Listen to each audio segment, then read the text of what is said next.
इस वक्त हमारे साथ समाजवादी पार्टी के सांसद मुहिबुल्लाह नदवी जी मौजूद है।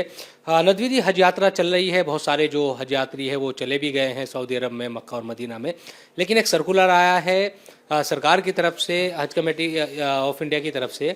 कि 10,000 रुपये जो फेयर है वो बढ़ाया गया है, और जो संकट है मध्य पूर्व में उन तमाम चीज़ों के मद्देनज़र इसको बढ़ाया गया है। आप कैसे इसको देखते हैं? देखिए, सरासर जुल्म है,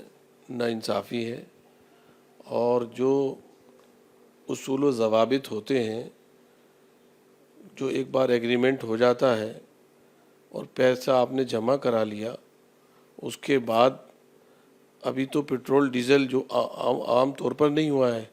और जबकि बिज़नेस का भी उसूल ये है कि जो बात तय हो गई है उसको आप नहीं कर सकते, तो उसके ख़िलाफ़ है। मैं समझता हूँ ये हाजियों के ऊपर एक हुकूमत की नाकामी का एक कोड़ा है, जो उन गरीब बेचारे लोग, जो बेशक इसमें कोई शक नहीं कि इस्लाम में हज उनके ऊपर फ़र्ज़ होता है जो वहाँ तक जाने की हैसियत और इस्तिताअत रखते हैं माली एतबार से, लेकिन ये भी एक हकीकत है कि जाने वालों में हिंदुस्तान से बेशतर हुज्जाज किराम वो होते हैं जो ज़िंदगी भर थोड़े थोड़े पैसे करके उसके दीदार के लिए, उस हरम के वहाँ दीदार के लिए जाते हैं, आदाब हज के आदाब बजा लाने के लिए जाते हैं, उसके अहकामात को पूरा करने के लिए जाते हैं। उनके ऊपर गुज़िश्ता जब से मोदी सरकार आई है, जिस तरह से हाजियों का फेयर बढ़ाया गया है और उनसे वसूली की जा रही है, उनके ऊपर ऐसा लगता है जैसे कि एक सॉफ्ट कार्नर और लूट खसोटने का एक ज़रिया हुज्जाज किराम को समझ लिया गया है। हम इसकी कड़ी मजम्मत करते हैं, और मंत्री जी से, ये वही मंत्री जी हैं जिनके होते हुए कई हादसात हो चुके हैं और वो सरासर नाकामयाब हुए हैं। उन्हें चाहिए कि अगर वो नहीं चला पा रहे हैं तो इस्तीफ़ा दे दें, रिज़ाइन कर दें। और ये सरासर मुस्लिम कम्युनिटी के साथ, मुस्लिम हुज्जाज किराम के साथ, ये वो हुज्जाज किराम हैं जिन्हें हम रुखसत करते वक्त अपने देश के अमन और तरक्की और खुशहाली के लिए दुआ की दरख्वास्त करते हैं।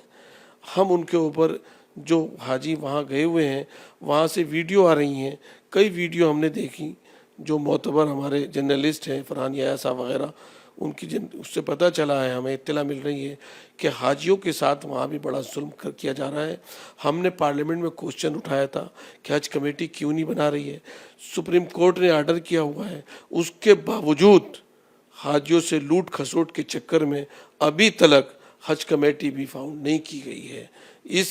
सरासर जुल्म की हम मजम्मत करते हैं और हाजियों के लिए दुआ करते हैं, अल्लाह रब्बुल इज़्ज़त उनकी नियत और हज को कबूल फरमाए। एक चीज़ ये है कि हम देखते हैं कि अलग अलग शहरों से अलग अलग फेयर होता है, कश्मीर से ज़्यादा,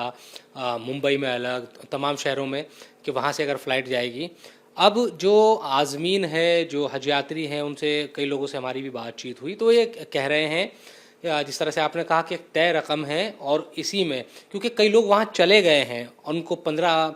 तारीख तय की गई है कि तब तक पैसे जमा कराएं, उनके लिए कितनी मुश्किल है जो इस वक्त मक्का और मदीना में है। और उनको भी कहा गया है कि आप, क्योंकि उनके रिटर्न टिकट भी है उनके पास, कि 10,000 रुपये जमा कराए वरना आगे परेशानी हो सकती है। नहीं, ये धौंस और धमकी अपने ही शहरियों को देना, ये किसी भी इंसानी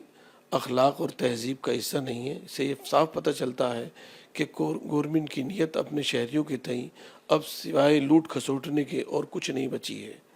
वो किसी न मज़हब की इज़्ज़त करना जानती है और न मज़हब किसी दूसरे मज़हब को इज़्ज़त देना जानती है। जो हम संविधान की शपथ लेते हैं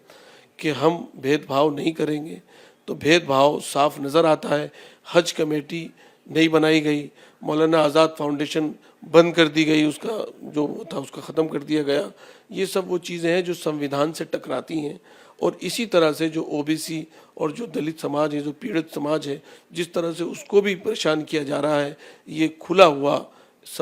एक तज़ाद है, एक खुला हुआ एक ऐलान है ऊंच नीच का, और गरीबों को सताने का एक ऐलान है। इससे हम बिल्कुल सहमत नहीं हैं। धन्यवाद बात करने के लिए। तो मुहिबुल्लाह नदवी साहब जो ये कह रहे हैं कि क्योंकि कई जो मुस्लिम सांसद हैं इसमें असदुद्दीन ओवैसी, इमरान प्रतापगढ़ी और भी कई लोगों ने इस पर सवाल खड़े किए हैं कि जो रकम बढ़ाई जा रही है, जो किराया बढ़ाया जा रहा है, ये नहीं बढ़ाया जाना चाहिए, क्योंकि पहले से ही जो चीज़ें तय है उसी के हिसाब से जो हज यात्रा है वो पूरी होनी चाहिए। अब जो हवाई जहाज़ का किराया है उसको 10,000 रुपये बढ़ाने की बात कही जा रही है, जो हज यात्रियों को लेकर ख़ास तौर पर वो इसकी मुखालफत करते नज़र आ रहे हैं। कैमरा पर्सन कुलदीप रावत के साथ इंडिया टीवी के लिए दिल्ली से मैं शुएब रज़ा।